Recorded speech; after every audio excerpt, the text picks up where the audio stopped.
என்றும் நீங்க பணத்திற்கு முக்கியத்துவம் கொடுக்கவில்லை, போராட்டத்துக்கு தான் முக்கியத்துவம் கொடுக்கிறது என்று இதன் மூலம் அறிந்து கொள்கின்றேன்.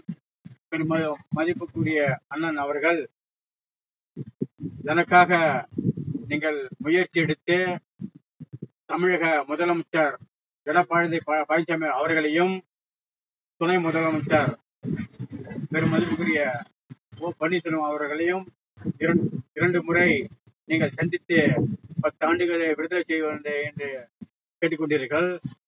அன்று நான் எதிர்கட்சி தலைவர் மாண்புமிகு திருமிகு மு.க. ஸ்டாலின் அவர்களிடமும், மறுமலர்ச்சி திராவிட கழக தலைவர் திருமதி மாண்புமிகு வை. கோபால்சாமி அவர்களிடம், தமிழக உரிமை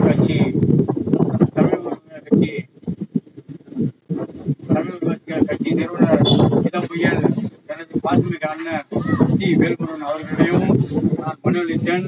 அதற்கால் நேற்று விருதாச்சலத்தில் நடந்த அனைத்து இந்திய அண்ணா திராவிட நிகழ்ச்சியில் கலந்து கொண்டு மாண்புமிகு சட்டத்துறை அமைச்சர், சட்டம், நீதித்துறை, சிறைத்துறை அவர்களிடம் மனு அளித்து விட்டேன். என்னுடைய மனுவை அவருக்கு மரியாதை செய்வதற்கான சால்வையை அளித்தேன். அவர் என்னை பார்த்து, சால்வை வேண்டாம் தம்பி, மனு மட்டும் கொடு என்று என்னுடைய மனுவை படித்து விட்டு, உன்னுடைய மனு படித்து விட்டேன், உனக்கு நல்ல ஒரு என்று எனக்காக சொல்லியுள்ளார்.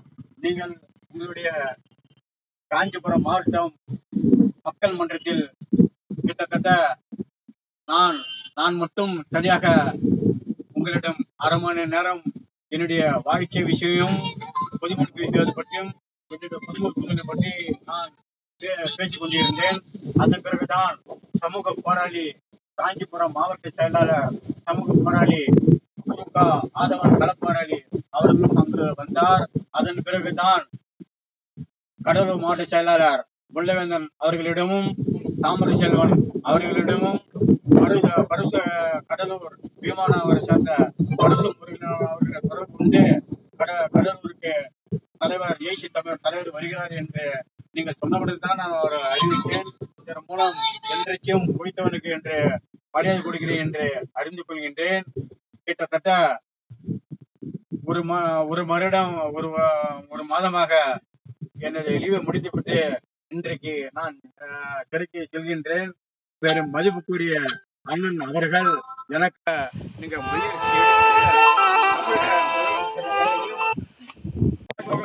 அவர்களையும் சந்தித்து எனக்காக உயர்த்தி மற்றும் அவர்களுக்கு உள்ள அனைத்து அளிக்கவும், என்னுடைய குடும்பத்தையும் என்னுடைய யாரையும் விட்டு அப்பா எங்க கேட்கிறார்கள். கம்பெனிக்கு வேலைக்கு செல்கின்றேன். நான் சிறையில் இருப்பது என் பிள்ளைகளுக்கு இதுவரைக்கும் தெரியாது. அதனால் என்னுடைய சூழ்நிலை பெரிய தலைபோல் தலைபோருக்காக உடல்நிலை சரியில்லை, அவன் மனைவிக்கு உடல்நிலை சரியில்லை, புருஷோத்தமனுக்கு உடல்நிலை சரியில்லை.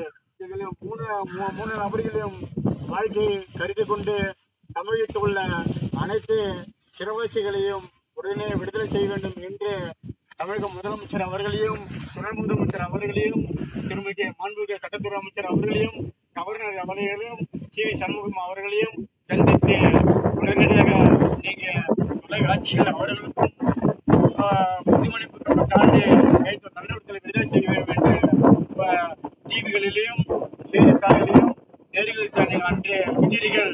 நம்பி நடித்து ராமநாதன் அவர்களே, நான் இன்றைக்கு